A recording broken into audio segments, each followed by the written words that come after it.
1 मई labour day भी आप इसे कह सकते हैं। तो 1 मई से बड़े बदलाव हैं और ईपीएफओ में तो क्रांतिकारी बदलाव आएगा, उसके बारे में आपको जान लेना चाहिए। इसके अलावा जो ऑनलाइन गेमिंग है उसकी एक तरह से शक्ल सूरत बदल जाएगी। थोड़ा विरोधाभास रहेगा कि आपको ऑनलाइन गेमिंग बढ़ानी भी है, सख्ती भी बरतनी है, वो भी अपन समझेंगे। अच्छा, श्रम कानून बदल गए, तो जो सैलरी का गणित है क्या वो गड़बड़ाने वाला है या बेहतर होने वाला है, या शॉर्ट टर्म में गड़बड़ाएगा, लॉन्ग टर्म में बेहतर हो जाएगा, इन्हीं सब पर बात करेंगे। नमस्कार, मैं ललित प्रजापति। सबसे पहले ईपीएफओ की बात करेंगे। ईपीएफओ के जो करोड़ों सब्सक्राइबर हैं उनके लिए बड़ा एक क्रांतिकारी बदलाव होने जा रहा है। अब जो पीएफ का, प्रोविडेंट फंड का पैसा निकालने के लिए हफ्तों का इंतज़ार नहीं करना पड़ेगा। 1 मई 2026 से यूपीआई के ज़रिए अपना पैसा निकाला जा सकेगा। 2026 से यूपीआई के ज़रिए अपना पैसा निकाला जा सकेगा। भविष्य निधि संगठन यानी ईपीएफओ अपने सिस्टम को हाईटेक बनाने जा रहा है। अब आपको पीएफ क्लेम सेटलमेंट के लिए बहुत लंबा चौड़ा इंतज़ार नहीं करना पड़ेगा। 1 मई 2026 से जो सब्सक्राइबर होगा वो सीधे अपने बैंक अकाउंट में यूपीआई के ज़रिए पैसा ट्रांसफ़र कर सकेंगे, जैसे आप अभी करते हैं। लेकिन थोड़ा पेच होगा। क्या होगा वो मैं आपको आगे बताता हूँ। फिलहाल जो पीएफ की निकासी की प्रक्रिया है वो ना करते हुए भी 7 से 15 दिन का उसमें वक्त लग जाता है। ठीक है, यूपीआई पेमेंट सिस्टम जुड़ने से ये जो प्रक्रिया है तेज़ हो जाएगी और आसान हो जाएगी। सरकार का टारगेट ये है कि आपात स्थिति में, इमरजेंसी में जो कर्मचारी हैं उन्हें कुछ घंटों के भीतर उनका पैसा मिल सकेगा, इस वजह से व्यवस्था की गई। लेकिन शुरुआत में, चूँकि अभी इसका बहुत इनिशियली ये हो रहा है, तो शुरुआत में यूपीआई के ज़रिए जो निकासी रहेगी, जो विड्रॉल रहेगा, उसकी एक लिमिट तय की जा सकती है, एक कि भाई दिन में इतना ही निकल पाएंगे, है ना। और वो भी ऐसे ही नहीं निकाल पाएंगे कि मन कर रहा है चलो आज पैसा निकाल लें ईपीएफ से, वैसा नहीं होगा। रिपोर्ट्स कहती हैं, अलग अलग रिपोर्ट्स, मेडिकल इमरजेंसी या शिक्षा जैसे जो छोटे अग्रिम हैं, एडवांस हैं, उसके लिए आप 50,000 रुपये से 1 लाख तक की राशि यूपीआई के ज़रिए तुरंत निकाल सकेंगे। ठीक है, इस सुविधा का लाभ उठाने के लिए आपका जो यूएएन, यूनिवर्सल अकाउंट नंबर है, यूएएन नंबर, पहले पीएफ नंबर होता था, अब वो यूएएन नंबर है, यूनिवर्सल अकाउंट नंबर, वो आपके आधार और बैंक खाते से जुड़ा होना ज़रूरी है। नहीं जुड़ा है तो अभी जोड़ लो। साथ ही आपका जो वही मोबाइल नंबर बैंक और ईपीएफओ में दर्ज होना चाहिए जिससे आपका यूपीआई आईडी बना है। मैं नंबर सेम होना चाहिए और लिंक होना चाहिए आधार और बैंक से। ठीक, यूपीआई ट्रांजैक्शन के लिए मल्टी लेवल ऑथेंटिकेशन का इस्तेमाल किया जाएगा। ये एक बदलाव रहेगा। ऐसे नहीं कि 4 डिजिट आपने डाली, पिन डाला और पैसा ट्रांसफ़र हो गया, नहीं, मल्टी लेवल ऑथेंटिकेशन का इस्तेमाल किया जाना है। अब इसमें क्या क्या हो सकता है? एक बायोमेट्रिक वेरिफिकेशन होता है, उंगली पूछता है ना वो लगाने के लिए आपसे, एक बायोमेट्रिक वेरिफिकेशन हो सकता है। ओटीपी आधारित सिक्योरिटी भी होगी ताकि कोई भी गलत तरीके से आपके पीएफ खाते से पैसा ना निकाल सके। सिर्फ एक लेवल का ऑथेंटिकेशन नहीं चलेगा, आपको 2 लेवल कम से कम ऑथेंटिकेशन देने पड़ेंगे। ठीक, 1 मई 2026 से ये नियम प्रभावी होगा। ईपीएफओ जल्दी इसके लिए जो आधिकारिक ऐप उनका है उमंग, और जो उनका पोर्टल है उस पर वो नए ऑप्शन जोड़ने वाले हैं। ठीक, सब्सक्राइबर्स को ये सलाह दी गई है कि वो अपना जो KYC, know your customer details, KYC बार बार आपके पास आता है ना, हर साल में आता है, कुछ जगह 6 महीने में आ जाता है, कुछ जगह महीने में आ जाता है, अपडेट योर केवाईसी। सरकार का कहना यह है कि आप अपनी केवाईसी डिटेल्स अभी से अपडेट कर लें ताकि बाद में किसी तरह की कोई दिक्कत ना हो। ईपीएफओ से जुड़ा ये क्रांतिकारी बदलाव रहेगा। अभी बहुत लंबी चौड़ी प्रोसेस है, अब वो एकदम शॉर्ट हो जाएगी। यूपीआई के जरिए मोबाइल टू मोबाइल, सिर्फ मोबाइल में उंगलियां घुमानी है, पैसा आपके खाते में, लेकिन बहुत इमरजेंसी होना चाहिए, एजुकेशन से जुड़ा कुछ है, बीमारी से जुड़ा कुछ है, उस दशा में, और बहुत लिमिटेड होगा ये 50,000 से 1 लाख। बाद में इसे बढ़ाने पर फिर विचार किया जाएगा। एक मामला तो ये हो गया। ऑनलाइन गेमिंग, भारत में पूरा ऑनलाइन गेमिंग का जो स्ट्रक्चर है वो बदल जाएगा। ठीक है, 1 मई से नए नियम लागू हो जाएंगे। इलेक्ट्रॉनिक्स और आईटी मंत्रालय ने नए नियमों को लेकर अधिसूचना जारी कर दी है। अब जो ऑनलाइन गेमिंग अथॉरिटी है उसे लेकर रास्ता साफ हो गया है। Promotion and regulation of online gaming act, इसे लागू करने में इसके जरिए मदद मिलेगी। ये जानकारी पीटीआई के हवाले से हम आपको बता रहे हैं। आईटी के जो सचिव हैं एस कृष्णन, उन्होंने कहा है कि ज़्यादातर ऑनलाइन गेम्स को रजिस्ट्रेशन कराने की ज़रूरत नहीं होगी। रियल मनी गेम पहले से ही प्रतिबंधित किए जा चुके हैं। इससे पहले जब हमने आपको वीडियो भी बनाया था कि ये जो गेम्स रहेंगे पैसे जिसमें आप लेन देन और गड़बड़ होती थी, वो तो पहले ही बैन किए जा चुके हैं। ऑनलाइन गेम का पंजीकरण कराने की ज़रूरत नहीं होगी। ठीक, कृष्णन का ये भी कहना है कि निगरानी को स्पेशल कंडीशन में ही लागू करना पड़ेगा। हालांकि जो ई स्पोर्ट्स गेम्स हैं उनके लिए मूल कानून के मुताबिक ही पंजीकरण कराना ज़रूरी होगा, रजिस्ट्रेशन कराना ज़रूरी होगा। नए नियम के तहत ऑनलाइन रियल मनी गेमिंग पर प्रतिबंध नए नियम लगाते हैं, जबकि भारत में ई स्पोर्ट्स और ऑनलाइन गेमिंग को बढ़ावा देना है, सरकार ये कह रही है। आईटी सचिव आगे ये जानकारी दे रहे हैं कि वो चाहते थे कि जहां तक संभव हो पूरे सिस्टम को बहुत हल्का फुल्का रखा जाए। अधिकतर गेम जिनका संबंध मनी से नहीं है, मतलब जिसमें पैसे वैसे का ट्रांजैक्शन नहीं हो रहा, हार जीत नहीं हो रही, जुआ सट्टा टाइप के, गैम्बलिंग टाइप के नहीं है, ठीक है, उनको बिना रजिस्ट्रेशन के काम करने की आज़ादी दी जाए। हालांकि वो खुद चाहें तो रजिस्ट्रेशन करा सकते हैं। अगर आप अपने आप को चाह रहे हो कि भाई आप अपनी तरफ से जानकारी एकदम दुरुस्त रखो, आप वो करवा सकते हो, ठीक है। तो ये जो प्रोसेस होगी पूरी तरह से ऑप्शनल होगी, वैकल्पिक होगी। करवाना है तो करवाओ, नहीं करवाना है तो मत कराओ। अच्छा, गेम क्या होगा ना, वो 3 कंडीशन में बंटा रहेगा। इससे आपको बहुत ध्यान से सुनना है। पहली स्थिति में अथॉरिटी जो रहेगी वो जिसे आप बोलते हैं ना स्वतः संज्ञान, स्वमोटो, अथॉरिटी स्वमोटो पर लेकर इस पर निर्णय ले सकती, फैसला ले सकती। दूसरी कंडीशन में जो ई स्पोर्ट्स गेम्स से जुड़ी हुई है। तीसरी स्थिति में केंद्र सरकार किसी स्पेशल कैटेगरी के सोशल गेम्स को अधिसूचित कर सकता है। ठीक, ये 3 अगर हम क्लासिफिकेशन देखें तो ये है। किन पर सख्ती होगी? रियल मनी गेम्स तो पहले से ही बैन है, इन पर और सख्ती बरती जाएगी। कोई इधर उधर दाहिने बाएं खेल करके अगर चला रहा है तो उस पर फिर सख्ती होगी। ई स्पोर्ट्स का रजिस्ट्रेशन करवाना कंपलसरी हो जाएगा। ठीक, यूजर्स को इससे क्या फ़ायदा होगा? तो जो 1 मई से नए नियम प्रभावी हो जाएंगे उसके कई फ़ायदे हैं, मसलन बेहतर सुरक्षा मिलेगी, और वही तो चाहिए इंटरनेट पर, और क्या चाहिए। यूज़र्स की सेफ्टी के साथ साथ डाटा प्रोटेक्शन को लेकर भी इसमें बहुत काम किया गया है। ठीक है, दरअसल बीते साल अक्टूबर 2025 में इन नियमों पर फीडबैक मांगा गया था, राय मांगी गई थी, दावे आपत्ति मांगे गए थे।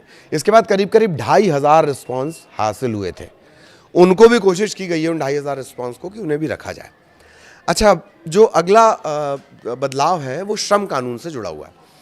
अब आप ये कहेंगे कि साहब श्रम कानून का हमारे यहाँ क्या फ़र्क पड़ेगा? तो देखिए, पूरे देश पर फ़र्क नहीं पड़ेगा, डायरेक्ट इफेक्ट नहीं पड़ेगा, लेकिन ये यूपी में लागू हो रहे हैं, एमपी में तैयारी है, छत्तीसगढ़ में थोड़ी कम तैयारी है, क्योंकि जो श्रम होता है वो राज्य और कानून, लेबर लॉ जो हैं वो राज्य और कानून दोनों के हैं, उस पर दोनों नियम बना सकते हैं। ठीक है, तो यूपी में ये जो बदलाव होने वाले हैं, लेकिन देर सवेर ये पूरे देश पर असर डालेंगे, क्योंकि श्रम जो है वो केंद्र राज्य दोनों का विषय है।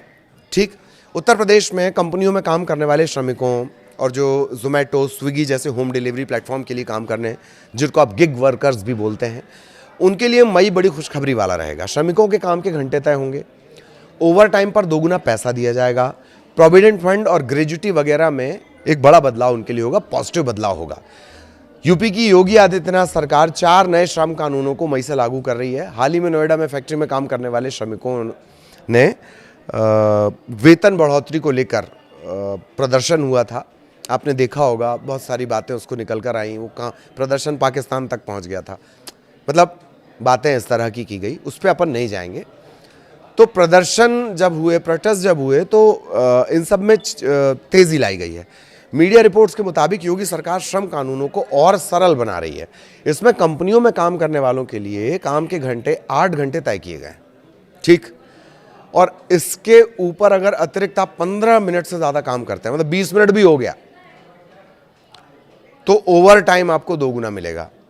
अच्छा, सैलरी में जो बड़ा बदलाव होने जा रहा है, इसको लेकर बड़े सारे भ्रम बने थे, बीच में बहुत सारे अलग अलग खबरें भी आई थी। सैलरी का मसला भी वैसे ही रहेगा केंद्र और राज्य के बीच। ठीक है, सैलरी में जो बड़ा बदलाव होने जा रहा है, नियुक्ति पत्र के साथ अपॉइंटमेंट लेटर आपको मिलेगा। सैलरी स्लिप दिए जाने का भी प्रावधान इसमें हो सकता है। ठीक, क्या इन हैंड सैलरी कम हो जाएगी? ये बार बार बात कही जा रही है। हम अभी सिर्फ यूपी के संदर्भ में बात कर रहे हैं, लेकिन मैं बार बार दोहरा रहा हूं कि यूपी के जो ये नियम होंगे ये देर सवेर पूरे देश पर असर डालेंगे। ठीक, तो कंपनियों में काम करने वाले कर्मचारी का जो कुल वेतन है, CTC, कॉस्ट टू कंपनी, इसका कम से कम 50% हिस्सा मूल वेतन यानी बेसिक माना जाएगा। केंद्र सरकार ने कहा कि आप 50% करिए। अभी तक कंपनियां क्या कर रही थी, वो 20 से 40% के स्लैब में से रखा करती थी। अब उसका कंपनी को क्या फ़ायदा, जब आप 20% रखेंगे, सारे कैलकुलेशन जो होते हैं, ग्रेच्युटी का कैलकुलेशन होता है या कुछ हो जाए जिसमें सैलरी काउंट होनी है, तो वो सैलरी पूरी काउंट नहीं होती है, भत्ते उसमें काउंट नहीं होते हैं, बेसिक काउंट होता है। सरकार ने कहा है कि 50% तो आपको करना पड़ेगा गुरु, ठीक। तो श्रमिक की सैलरी का ज़्यादा हिस्सा पीएफ, ग्रेच्युटी और बोनस ऐसे में चला जाएगा। अब जब इस जगह पैसा बटेगा, क्योंकि 50% बेसिक हो गई, तो ये भी बढ़ेंगे, ग्रेच्युटी, बोनस, ये तमाम चीज़ें बढ़ेंगी।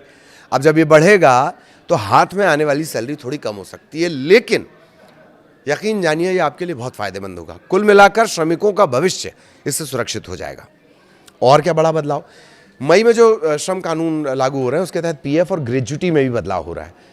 श्रमिकों को न्यूनतम सुरक्षा मिलेगी। राज्य स्तर पर नियम का मसौदा अधिसूचित कर जो हितधारक हैं और उनसे भी सुझाव और आपत्तियां मांगी गई हैं। इन सुझावों और आपत्तियों के आधार पर अंतिम नियमों को जो मई में पूरा कैलकुलेट करने के बाद लागू होना है। 4 कानूनों के आधार पर श्रमिकों की सुरक्षा, ये थोड़े जटिल नाम है, हिंदी के नाम है। 29 पुराने और जटिल श्रम कानून, इन्हें समाप्त कर दिया गया है। 4 संहिता, इसमें क्या क्या है, वेतन संहिता 2019, औद्योगिक संबंध संहिता 2020, व्यावसायिक सुरक्षा, स्वास्थ्य एवं कार्य दशाएं संहिता 2020, सामाजिक सुरक्षा संहिता 2020। इसमें इसे कोलैबोरेट कर दिया गया, मिला दिया, मिक्स कर दिया गया। सबसे बड़ा बदलाव ये होगा कि वेतन की जो परिभाषा है वो बदल रही है। इसके अलावा प्रबंधकीय और सुपरवाइजरी जो कर्मचारी हैं वो कानूनी सुरक्षा के दायरे में आएंगे, जबकि ठेका श्रमिक, इनकी जिम्मेदारी भी प्रमुख नियोक्ता पर तय कर दी गई है, ठीक है। छंटनी या ताला लगने पर कड़े नियम।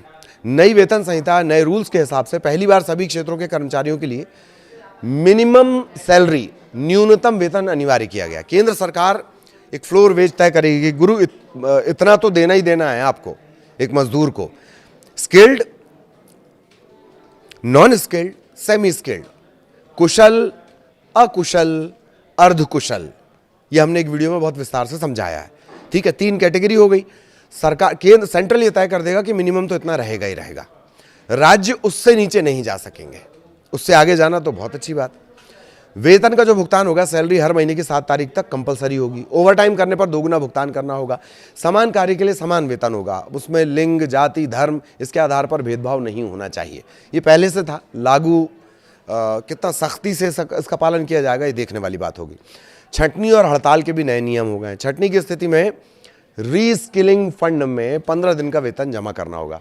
इसके अलावा 300 या 300 से ज़्यादा श्रमिकों वाले जो प्रतिष्ठान हैं उन्हें छंटनी या बंदी के लिए सरकार की अनुमति लेनी होगी। पहले ये सीमा 100 तक की थी, अब उसे बढ़ाकर 300 कर दिया गया। नई सामाजिक श्रम सुरक्षा संहिता में पहली बार गिग और प्लेटफॉर्म श्रमिक, मैंने कहा था ना गिग वर्कर, जैसे डिलीवरी और ऐप पर आधारित जो कामगार हैं, आप ऐप पे बुक करते हैं, कोई आकर आपकी मदद कर जाता है, इलेक्ट्रिक बदल जाता है, खाना आपको आ जाता है, ये वाले जो कामगार हैं वो शामिल किए गए हैं। कंपनियों को 1 से 2% वार्षिक कारोबार सामाजिक सुरक्षा फंड इसमें देना होगा।